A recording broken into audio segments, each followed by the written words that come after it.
Yeah, and I've always had an issue with how people say, shrinking middle class, Hmm. because just the facts itself, wherever it is, Hmm. middle is going to be 66% of the people, no matter where you go. Yeah. Okay, Yeah. but the question is, are we going to see the middle class go their cost of living or their quality of life, is Hmm. that going to rise? Well, let's go back to one of the initial things I said.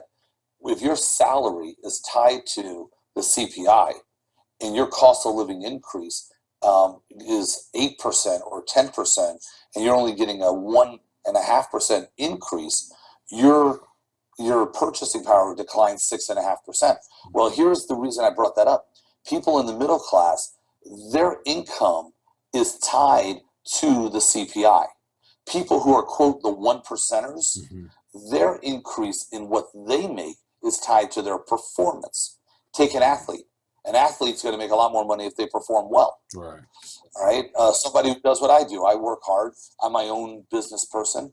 And if I do well, I'll make more money. If I do poorly, I won't do as well. But somebody who works at a big company or works at a laborers union or something, that is, maybe Target, the store, their increases are usually tied to the CPI. So every time they get a raise, if it's not tied to their true cost of living increase, which it never is, their employer is really spitting in their face.